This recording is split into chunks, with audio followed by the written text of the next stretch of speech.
Hello, women's football fans. If you're looking to talk about women's football or soccer, you've come to the right place. My name is Bryce, and this is the Women's Soccer Football Podcast. I'm pumped. We're already on episode 3. Time flies. I feel like I just started this yesterday, but it's already been 2 weeks. So shout out to us. Way to go, guys. I appreciate all of your support since I've started this podcast, and for those of you watching, I appreciate all of you, of course. If you're looking for more consistent content, check out our TikTok, Instagram, Twitter, and our Spotify, and let's see, what else are we on? This will be on Anchor too, so if you guys are curious about that, the links will be in the description below, but enough about that. Let's get into the podcast. So, let's set the scene a little bit. It's Sunday, January 10th at approximately 3:34 p.m. It's still winter in the Midwest, which I like. I'm a big fan of winter. I've grown to like it more and more as time has gone on. I have this cup in front of me, which says coffee is a hug and a mug. I believe it's the same one I had in episode 2 or 1. I can't remember which. But what's in this mug is 3/4 of a cup of oat milk, 1/4 of a cup of almond milk, and also some Nestle hot cocoa mixed together. And it is absolutely fantastic. Cheers to y'all. That is fantastic. And under this cup, I have the Christmas gift that my brother gave me. Shout out to you, which is a Christmas Story coaster. Nothing like A Christmas Story on Christmas Day. If you've never seen that movie, highly recommend it. What else is going on in the world today? Not really a whole lot. We're a few days away from the NWSL draft, which we'll talk about here in a little bit. It's taking place on Wednesday, January 13th at 7 p.m. Eastern Time. The NWSL has been streaming these events on Twitch and will continue to do so for the NWSL draft. And also, the weekend fixtures for the WSL ended this morning. If you're here in America, if you're here in England, they probably finished up at about 4 o'clock in the afternoon. But nevertheless, there's only 1 or 2 fixtures that went on this weekend. There was London City and Liverpool in the Women's Championship, and there was also Chelsea and Reading, which I got the pleasure of watching this morning.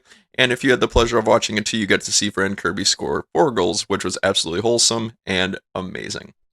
So, let's get right into the podcast. Today's episode's going to be a little different. I'm only going to have one segment. I'm also going to have 2 main topics, just to kind of change up the pace a little bit. The segment will be a little bit longer, and the topics will be a little bit more, I guess, out there, maybe a little bit more specific than usual, but don't want to keep you guys waiting. Let's get right into it. So the first main segment for this afternoon / evening, depending on where you're watching, is going to be the weekend recap. So we talked about in the podcast a little bit earlier in the week that a lot of players have been getting COVID-19 in the WSL and also in the Women's Championship. Because of that, there's speculation as to, is the WSL going to get called off? Is the Championship going to get called off?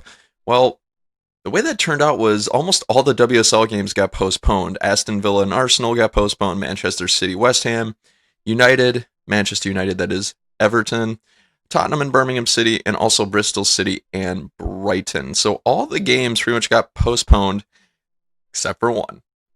The one game that did not get postponed, at least in the WSL, is Chelsea and Reading. And what a game it was. Chelsea scored 5 goals to Reading's 0. They absolutely dominated throughout the entire game. Reading had a bit of an answer defensively, but had nothing to show for it offensively. So we're going to talk about that a lot for the remainder of this segment, so let's dive in. The game was pretty much all Chelsea and all Fran Kirby. Like I said earlier, Fran scored 4 goals. Sam Kerr assisted 2 of them, and I would argue that Sam probably could have scored 2 and assisted 2 today, but she was really unselfish in her play and was trying to feed Fran Kirby in that first half just every ball so that she could get the hat trick. Fortunately, Fran Kirby, she ended up getting her hat trick in the 45th minute, and I believe it was 2 minutes into added time, I believe. So Fran scored her hat trick in the first half. She scored in the 16th minute, the 23rd minute, and like I said earlier, the 45th minute plus 2 minutes added time. She then capped it off with a 4th goal from a corner in the 53rd minute, and it was a header, and it was a beauty. If you're curious to see what that goal was, check out my TikTok or Instagram, or I don't think it's on Twitter, but check out TikTok or Instagram, and the goals, and also a lot of the highlights of the match are going to be on there, so stay tuned. So, who scored the 5th goal? Ji So-yeon scored the fifth goal later on in the game. It was in the 86th minute. I can't remember who assisted that particular goal, but she took a touch, took it down, and had excellent control. Ended up just slotting it home. The game was pretty much already way done and dusted a good half hour, 45 minutes beforehand, but nonetheless, it was a really good goal to see. And it was really interesting to see Chelsea continue their amazing run of form. They've been absolutely dominating, I believe, the last month and a half at least, it seems like. Oh, excuse me, guys. And some general, just kind of going from the first minute of the game to the 90th minute of the game. So starting out, Reading was really, really poor in the first half. Chelsea, I believe in like the first 3 minutes, had a really solid chance. And after that, Chelsea just continued to threaten for the entire half. And of course, that resulted in Fran Kirby getting 3 goals. But one thing interesting that I saw was that I think Reading was just getting really exposed tactically. What they would do is I believe they had a bank of 4 defenders for their back line. And I think they just tried to be a little bit too aggressive out of the gate. More often than not, I'd see their right back try to kind of push play forward. She'd take the ball up. She would try to get it to her midfielders when she's already halfway up the pitch, so that she would lose possession right into the midfield, and then that just gave Chelsea the opportunity to start doing fast build-up, counterattack, and get into their penalty area really, really quickly and score. And this happened like 5 or 6 times in the first 10, 20 minutes maybe. So Chelsea was just hammering it, and they did it so early that I think Reading had trouble adjusting it in that first half, because it's not like the whole team can get together and change their tactics in the middle of the game. Of course, you're trying to shout instructions to your players, but you're out there on the pitch. How much can you really communicate when you're just, screaming at players from down the field? But pretty much Chelsea just had a lot of 1-on-1, 2-on-2 opportunities, and like I said, they converted pretty clinically in all of them. I think Sam Kerr, to her credit, she is a really unselfish player, which is just absolutely fantastic. Everybody loves that, but she could have been the woman in the match if she scored the 2 goals and also assisted the 2. But hey, good on Fran Kirby. I'm a big fan. She is just absolutely one of the brightest personalities, I think, in the WSL. So I'm really happy that she scored these 4 goals. Plus, with today's 5-0 win, it really helps Chelsea's already compounding goal differential. I believe they're up to, let's double check that real quick. I believe they're plus 23 on goal differential, which has some pretty big implications going forward in the table. Let's see here. I can always rely on the BBC for good WSL table accounts. Yeah, so today's win basically propelled Chelsea's goal differential to plus 23. That is 7 fewer than Arsenal and 5 more than Manchester United. So why am I bringing up goal difference? The main reason is because with Chelsea's win today, they moved up a spot in the table with a game in hand, mind you. So they surpassed Arsenal, and they now have 23 points. Arsenal's got 22. And now they're only 3 points behind Manchester United and have a better goal difference. And what's really critical about this is Chelsea has a game in hand. So hypothetically speaking, if Chelsea made up their other game today and won, they would be first in the league. That's huge. So I think what this league table is going to come down to by the end of the season is which team is going to crumble and lose. I mean, Chelsea and Manchester United, neither one of them have lost this season, so they're both playing out of their minds. But who's going to make that first error? Who's going to perform more consistently throughout the season? Right now, I would say that both teams are attacking so strongly that it remains to be seen. I guess we have to wait for either team to just have a poor run of form, and then time will tell. But I think Manchester United defends a little bit more consistently and solidly up and down the pitch than Chelsea. Not to say that Chelsea defends poorly, it's just that Chelsea's on the front foot so often that they don't have to defend quite as much, it seems.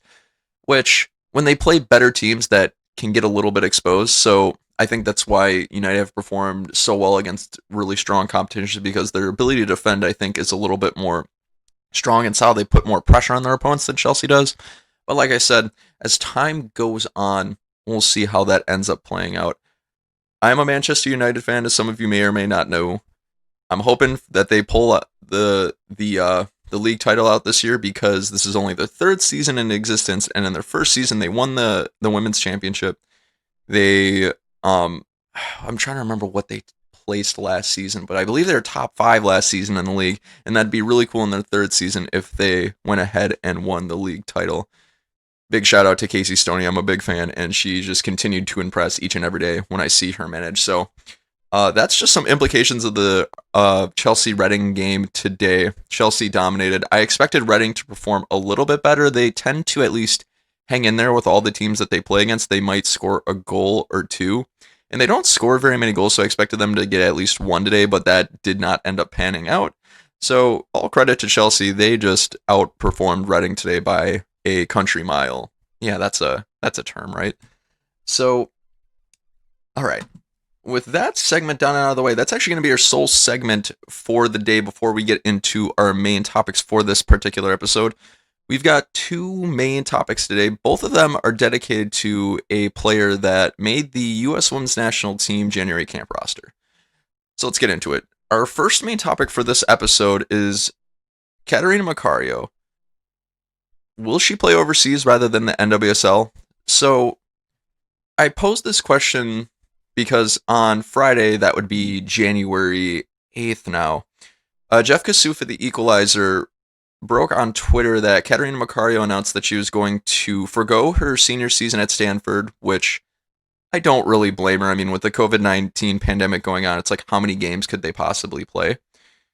And she also signed with a sports agency. She signed with A&V Sports, who has a lot of European clients and really high-profile ones too. Just to name a few of them: Sam Kerr, Ada Hegerberg, and Caitlin Ford, amongst many others. Feel free to go on their website if you're more curious. But it begs the question, with the NWSL draft only being 4 days away, 4 days away from this point because it's Sunday, what is she going to do? Is she going to go into the NWSL draft or whichever team she's drafted by and play in that league, or is she going to go overseas and play for the likes of a team in England and France and Spain, wherever pretty much? So I thought that this would be a good time to examine the pros and cons of each. Let's get right into it. First, let's start off with what would happen. What are the pros and cons if she went overseas? The good thing about being overseas is that you have a pick of the lot of a ton of high-profile global brand teams. You've got Olympique Lyonnais, you've got Paris Saint-Germain, PSG, you've got Manchester United, you've got Manchester City, you've got Arsenal, you've got Barcelona, you got Real Madrid, who is a team that's recently been created by the club. You've got, I'm trying to remember other high-profile clubs, even the Italian league, Juventus. There's so many teams that you can choose from. And why do I mention that global presence? The reason basically is more money. When you play for these bigger clubs, you get more of a global presence, which means sponsors notice you, Nike, Adidas, etc., and so forth. And when that happens, they sponsor you, you get more money. So just for that reason alone, that kind of helps prove to be a pro for going and playing overseas. The second thing is just way up. You get to play the best competition in the entire world. In any league you pretty much play in, you're going to be facing amongst the world's best. Especially, I got to give credit to the FAWSL in this regard because I think they have the most talented league in the world and the league that's the most competitive. But you get to play against the best internationals from across the world right now. If Catarina Macario were to go and play in the WSL, she'd play against Pernille Harder, Sam Kerr, Millie Bright, Tobin Heath, Kristen Press, her fellow internationals. She would play against, I'm blanking on names right now because there's just so many, but Caitlin Ford, Viviane Miedema. You just play against some of the world's best players that will push you to your limits, and then you can expand your game and just get better. Not to say that the NWSL doesn't have that to an extent, but we'll get into that a little bit later. But what comes with playing in those European leagues and the best competition in the world is also the Champions League. If you play in one of those big leagues, you get to have the opportunity to at least compete to play in the Champions League, and of course, if you qualify, play against even the strongest competition, which is playing across leagues. So, for example, if she played in the WSL with Well, I'll just throw it out there. Manchester United, they make the Champions League. She gets to play against Olympique Lyonnais, PSG, the best defenders in the world. Those in Spain, those in Italy. You get that opportunity to really just push yourself to those limits because when you're playing collegiately, it's just not the same, right? It's the competition is still high up there, but it's not professionals. You're not playing against the very best of the best in the world. And by going over to a club overseas, you get that opportunity. You at least get the chance to play Champions League football. And there's other international competitions that come into play too. So the diversity of the competition in which you would face would greatly increase. So that's another pro. Another pro is that you just get more money. So I mentioned a little bit earlier that when you sign with these global brands, companies will come out and sponsor you. They'll give you stuff. It's fantastic. But the one thing that these foreign leagues do not have, foreign to the United States, that is a salary cap. There's no limit to how much they can pay you per season. They could pay you $100 million if they wanted to. And when you're as high of a profile player with as much potential and as much attention as Catarina Macario is, you're going to want to cash in on that right away while your stock is really high. So for her to go overseas, clubs are going to give her more money than they would be able to in the NWSL, and that's just the reality of the situation. Because if you're in the NWSL, you've got that salary cap, and if your club is going to give you more money, they've got less money to spend on everybody else. So there's also that consideration. So basically what I'm saying is if Catarina Macario goes overseas, she'll be rich. Which might not be everything to everybody, but hey, money certainly helps and it certainly talks. Oh, let's see, how much do I have left of this cocoa? About a half cup. Another pro of going overseas, I believe this is like my 4th or 5th pro, is you don't have to really worry about being traded or your playing rights being traded. If for those of you who might not know, in the National Women's Soccer League, we have these things called players' signing rights. What that basically means is that if you are not in the league or if you get drafted, what have you, teams get these like first right of refusals basically that are called playing rights. If this first team wants you on their squad and saying you're coming over from an overseas league to the NWSL, a team can own the first right to go ahead and negotiate a contract with you and sign you first. And of course, if they can't sign you, what they will do is they will take your playing rights and trade it over to another team for possibly money. And then that other team can go ahead and attempt to sign with you. And then if you don't sign with them, the cycle repeats. That's very layman's terms of what playing rights are, but nonetheless, that's essentially what they are in a nutshell. The NWSL is really unique because they're really the only league, I believe, in the entire world that does that. And in terms of the soccer scene, it makes absolutely no sense at all. It really limits players' options to go from one club to another club to another club within the league, especially if they're coming from overseas. There's a lot of implications to that. It really limits the players' power, essentially. And no player likes having no power over their future. That's just absurd. Nobody likes that in general, which makes a ton of sense, right? You want to be able to pick the places where you want to go and play. And by picking an overseas club, it allows a lot more flexibility for that. Let's see, I believe I'm on my last pro here. This is going to be kind of a pro / a con for both playing overseas and in the NWSL. But when you play overseas and you're also a United States Women's International player,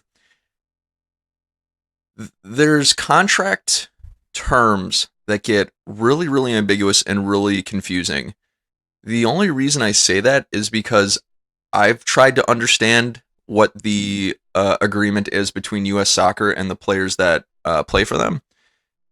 And I still don't quite understand it, and I think a lot of fans don't either. I could probably make some sort of video on it in the future once I fully understand it, but I'm not sure exactly what the implications would be if Catarina Macario went and played and signed with a team overseas, what that would look like for her U.S. soccer contract because she plays for the United States, therefore she has a contract with the United States. But that's the only reason why I list that as sort of a pro slash a con, because I don't know if that makes her playing ability easier.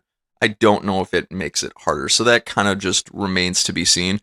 If you guys have any thoughts or have any knowledge about what the U.S. Soccer CBA, which stands for Collective Bargaining Agreement, is, feel free to drop it down in the comments below. I'm always willing to learn more about that. The one bad thing about the CBA, and I believe they do this on purpose, is that they don't really release it, at least willingly, to the public. To my knowledge, I've looked everywhere and I just have not been able to find it. But there's that. So, and now that about does it for the pros of Catarina Macario playing overseas. There's quite a few. I believe I listed out 5 or 6. Let's get into the cons a little bit. Let's examine both sides of this coin. One of the cons of Catarina Macario going overseas is that obviously she will no longer be close to home. She has lived in the United States, I believe, most of her life. Her playing overseas would mean that she might be away from her family, might be away from her friends. I don't know how strongly she feels about that. I don't know her opinion enough on that to really definitively say how big of a factor that is or not. For some players, it's greater than others. I can see why for some players who have like families in the States, they've got, kids, husband, wife, what have you. That becomes a lot more attractive to play in the NWSL because you get to be close to home, and when you're overseas, you're obviously not with your family unless you pack them all up and move, which during a pandemic, it's kind of a risky situation, but that's neither here nor there. The main point here is that she's going to be playing away from home. She'll probably travel a lot more, which, depending on who you ask, is a pro or a con. But that's one of the cons of foregoing the NWSL and going overseas. Now, what are the other cons of playing overseas? I couldn't think of any more, if I'm being completely honest. I legitimately sat down for a good half hour and thought hard about what else is a con of going overseas. I can't think of any. I can't think of any more than just the fact that it's not home and you probably travel a lot more. Playing in the overseas has a lot of upside. But does the NWSL have more? Let's take a look. So, what are the pros and cons of playing in the NWSL now? Let's examine the other side of that coin. Let's examine some of the pros first. So, if Catarina Macario were to play in the NWSL, she'd be close to home, probably travel a lot less, which is nice because if your family's here, your friends are here, you don't have to put those relationships on hold to go overseas and play thousands and thousands of miles away. That's really nice. The adjustment factor is a lot more, it's a lot less complicated, I guess you could say. You also don't have to learn a foreign language either if you go to somewhere like France, Spain, etc. Or she could know like 10 languages and I just don't know, but that's just one aspect to kind of consider here. Another pro is that she could be the face of the franchise for whichever club picks her up. Like I was saying earlier, she's had a lot of upside, a lot of hype. She's performed really successfully at the collegiate levels, won pretty much every award you can win, has had goal involvement that is just out of this world, and I believe it's some of the best we've seen in history. And with that, you get your club that drafts you to go ahead and build the brand around you as the player. In Racing Louisville's case, this gets really valuable because they are a brand new club to the NWSL. They're going to want to get some familiar faces to their club just to draw a little bit of attention, maybe draw a bit of a fan base that exists in Louisville and beyond, of course. So, Catarina Macario would be the face of the franchise, essentially, if she were picked up by Racing Louisville in this particular case, or really whichever franchise ends up picking her up if she does end up entering the draft. There's a lot of upside to that, but we'll get into that a little bit later. Now, those are the only 2 pros I could honestly think of. There wasn't a ton of advantages in playing in the WSL. Let's look at some of the cons. So, I mentioned this earlier, the whole concept of salary cap. Basically, the NWSL, like I said, they're one of the only leagues, if not the only league in the entire world to do this. But what they do is they adopt this thing called the salary cap. The salary cap is the maximum amount of money you can pay your players for an entire calendar year, if I'm not mistaken. In the NWSL in 2019, it was $421,000. I don't know offhand if they have updated or changed that as 2020 has passed, but most recently it was $421,000 as far as I could tell. Now, like I said earlier, if you have a lot of high profile players on your club squad, they're gonna want more money, and you're gonna have to pay them. You're gonna have to pay them a pretty big chunk of that $421,000. The more you pay those high profile players, the less money you have to spend on other players in your squad. So you have to kind of play this strategic game of you want to get the best players possible and sign them for the least amount of money as you can. Inevitably, that's going to mean less money for somebody, and in this particular case, it'd probably be Catarina Macario. Racing Louisville, if they drafted her, wouldn't obviously couldn't pay her all $421,000 because they wouldn't have money to sign anybody else. So it's this balancing act of it's like a mind game, which is why having agents is so important, is because they can get you the most money possible. They can keep you as your player, you as a player, your interest at the top of the list over the clubs. That's just the reality of the situation, and that's what the salary cap poses to this particular predicament.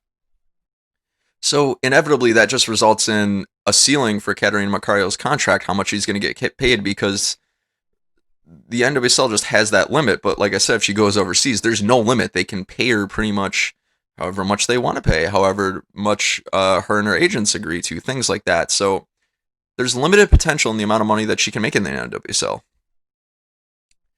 And to kind of go off that money aspect again a little bit, is the NWSL is still a league in its infancy, and because of that, the global brand for their clubs isn't all that high. They're not anywhere near, they don't have the resources like Manchester United, Olympic Lyonnais, PSG, Juventus, Barcelona do. That's just the reality of them being in their infancy. They're growing, they're evolving, and I believe they'll have growing pains for a long time, but that's one of the cons of going to the NWSL. You don't get as much eyes on you, at least as of right now, and sponsorships notice that it's less people. It's less people that have their eyes on you, less people you're exposed to. So that's your sponsorship money also gets a little bit limited there.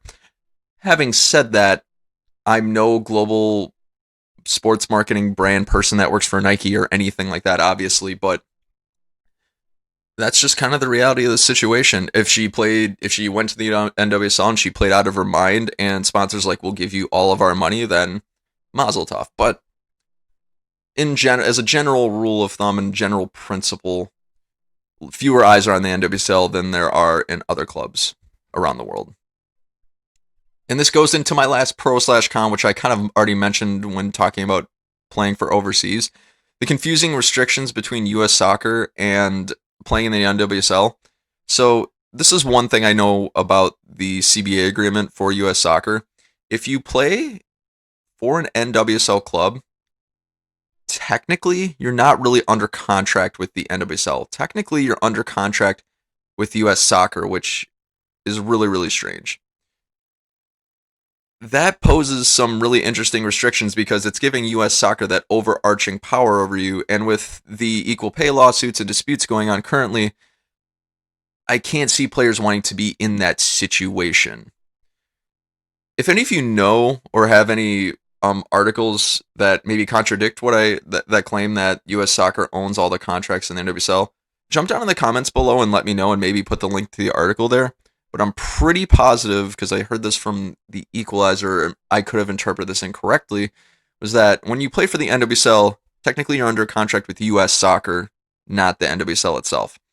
That's a byproduct of just being in a league that's still in its infancy and still growing, is that the league itself doesn't currently have the money to, I guess, support players, and that's probably why there's a salary cap, is because U.S. soccer is technically covering a lot of it. So that's a little bit more on the speculative piece, but that's just one of the cons of playing in the NWSL currently.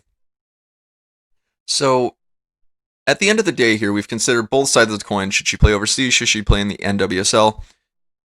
If I'm Catarina Macario, I would definitely play overseas. There is so much more benefit to playing overseas. You can make more money. You can play against the best competition in the world, etc., and so forth. Your ceiling, there's no ceiling. You could become one of the world's best players and do it on the world's biggest stage. So if I'm Catarina Macario, I'm definitely playing overseas. The NWSL, I think, for her isn't quite, it just wouldn't fit her. The situation as it is in the world today, it just doesn't fit her. So overseas, if I were her, I would definitely elect to do that option.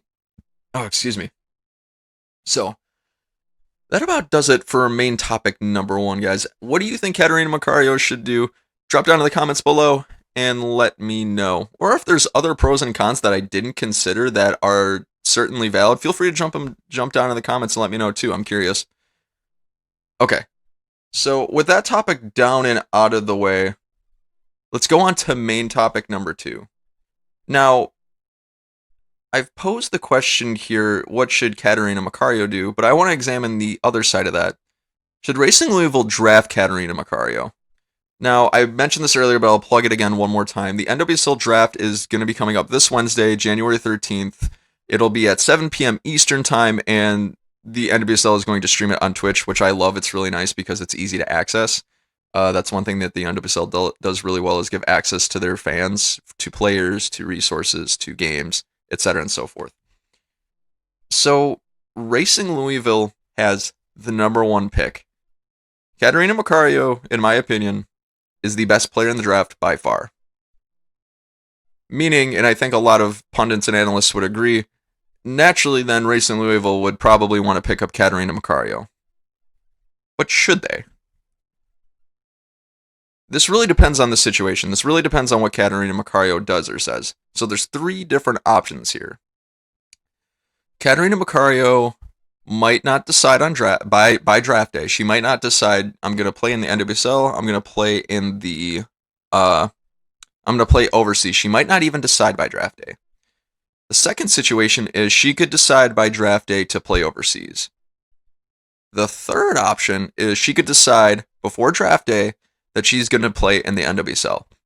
So we're going to go through each of those real quick and kind of examine the pros and cons of that. So let's go with the first scenario. What if Catarina Macario doesn't decide by draft day that she wants to play in the NWSL? If she doesn't decide by draft day, if I'm Racing Louisville, I would not draft Catarina Macario. Here's why. It's a really big gamble given the number of overseas benefits, or the benefits of playing overseas that we kind of talked about earlier.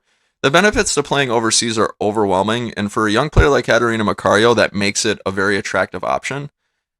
So, and one other thing to consider here is the vibe that I've gotten from other pundits and analysts is that Louisville isn't exactly the destination of choice for a lot of players in the NWSL, at least as of right now. Which I would argue, why did the NWSL build a franchise if players don't want to play there? But that's a topic for another podcast altogether. And the reality of it is Louisville has already taken a ton of risks with the expansion draft. They drafted Tobin Heath and Kristen Press, which it seems like what they're going to do is they're going to try to take their playing rights and flip them for a profit if and when they do return to the NWSL, which that in itself is a big gamble that they have to hold on to for a long time. And if I'm not mistaken, they drafted Caitlin Ford and Alana Kennedy. Alana Kennedy permanently signed with Tottenham, so that gamble has not paid off for them. So now they just hold on to a player's rights that's not going to play in the NWSL. So that investment is basically goose egg unless Alana Kennedy comes back. Let me double check if Caitlin Ford was picked up in the expansion draft. I swear she was. Let's see here. Sorry, guys, I got my laptop right next to me. If I could spell today, that would help. Oh, let's see. NWSL expansion draft. The expansion draft felt like so long ago already. It's insane, but...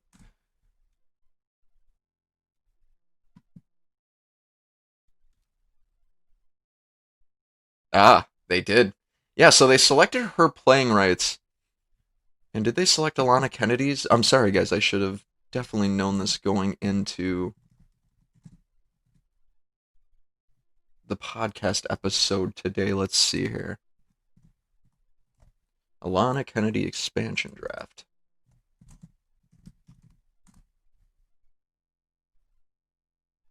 Yeah, they selected Alana Kennedy in the expansion draft too.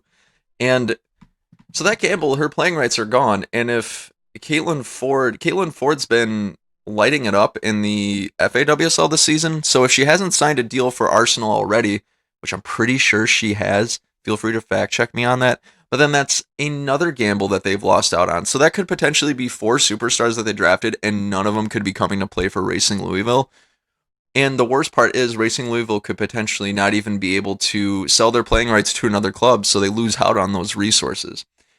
So my point is, when it relates to Catarina Macario, they've already taken a ton of big gambles. If they take another one with Catarina Macario and they lose out on all 5 of their gambles, they're gonna lose. Their introduction to the league is gonna be extremely slow. When you're an expansion team like this, I think the idea that if you're a GM is you're trying to build up a good foundation for your club to succeed and build a platform on.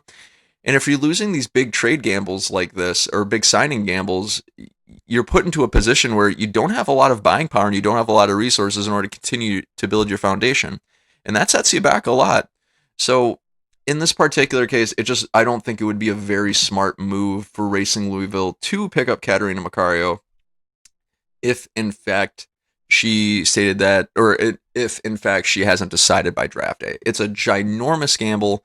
If they draft her and she decides she's not coming to the NWSL and never comes to the NWSL, then her playing rights are basically worth $0 in a trade and 0 players in a trade. So it gives them little ammo to work with if I'm them and she doesn't decide by draft day. I'm not picking her up for the draft.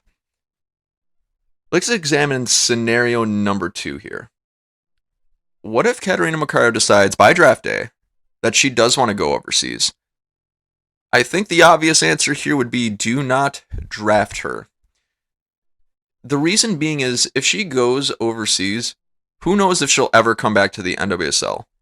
The NWSL could grow a ton in the next 5 to 10 years, and it could be a more attractive option. They could get their stuff together, and she could come back, but that could be years away. That could be 3-4 years away. Racing Louisville, who wants to build their foundation now, you'd be holding on to that pick, that trade for 3-4 seasons, which you don't want to necessarily wait that long to gain assets from that investment. You don't want to wait that long. So that's a huge gamble. And like I said, if she never comes to the NWSL, then you're left with a wasted pick, which you could have used to build a better foundation for your club going forward. And like I was saying earlier, it's if you pick up Catarina Macario when she's already said she's not coming to the NWSL for the draft, you risk holding on to that investment, and that is a large gamble that might never, ever, ever pay off. Now, that's not to say that no team should draft her. If any teams in the draft have a ton of picks and they can afford to take some risk, by all means, that might be the solution for them. Because, the flip side of the coin is Catarina Macario could go play overseas for a season or 2 and come to the NWSL, which now you've got first rights to sign one of, hopefully by then, will be one of the world's best players. But that's actually another consideration too. What if Catarina Macario goes, say if Racing Louisville pick up Catarina Macario's playing rights, she plays overseas, she plays really poorly and tries to come back to the NWSL. Well, now they've got this player who's in really bad form, and they'll have no choice but to include her in the squad because they probably wouldn't be able to sell her playing rights. So there's that too. There's that particular aspect. So if she decides to go overseas before draft day, if I'm Racing Louisville, absolutely do not draft her. So let's examine the third option here. What happens if by draft day she decides I'm going to play in the NWSL? At that point, I would say go ahead and draft her. If you guys have listened to my other podcast episodes, you can tell that I'm pretty high on Catarina Macario. Her numbers speak for themselves.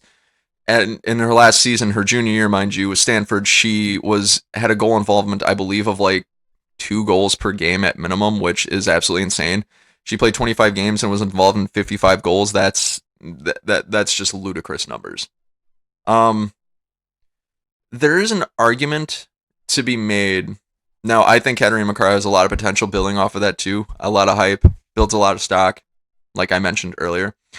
There, of course, is the argument that, hey, she's only played collegiate ball, and when you translate that to a professional setting, it doesn't always pan out. That's a very valid argument. That's very true. Catarina Macario could go play overseas, she could flop, and she could be a really bad player. It happens to a lot of players over time.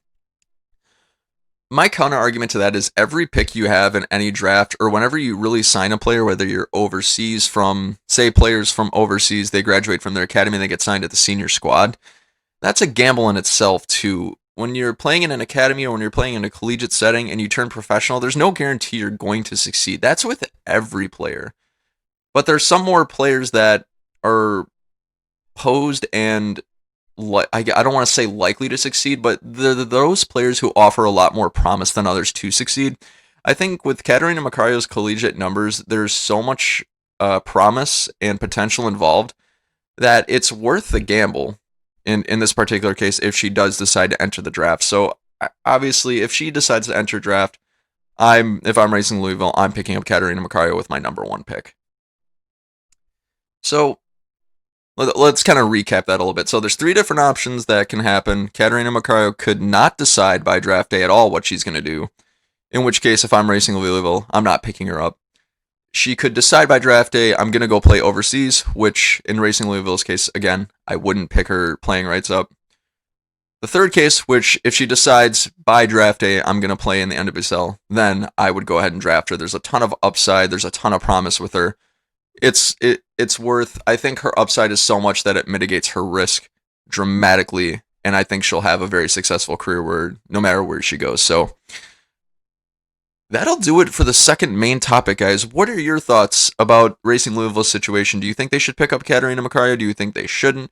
Do you think that she's going to live up to the hype that she has surrounding her? I think Vlatko Andonovski is pretty high on her too. Otherwise, he wouldn't have been picking her for like the last 2 or 3 camps. I believe he's picked her every camp since October. So the last 3 or 4 consecutive camps. So I think there's a lot of promise for Catarina Macario, and I think she'll be great. But I want to know what you guys think. Jump down in the comments below. All right, guys, that about does it. Today was a bit of a shorter episode because I squeaked it in this weekend, which has been fantastic. I've enjoyed it, and I hope you guys have too. So that'll do it for this 3rd episode of the podcast. If you guys really enjoy what you're hearing, feel free to like, comment, subscribe, or however you like to support your podcast. If you absolutely hate what you're hearing, feel free to let me know too. I don't mind that at all. And if you're looking for more consistent content on a daily basis, we are on TikTok, Instagram, Twitter, Facebook. I will link those down in the description below so you can look at it for your leisure. But I want to hear from you guys. If there are other topics or questions that you have about the world of women's football, or just thoughts that you want to ponder and discuss, feel free to comment down below on any of my social media platforms or DM me as well, and we can have some good discussion. So that'll do it for this podcast, everybody. This is the Women's Soccer Football Podcast. My name is Bryce, and we will see you in the next episode. And as always, have a great day.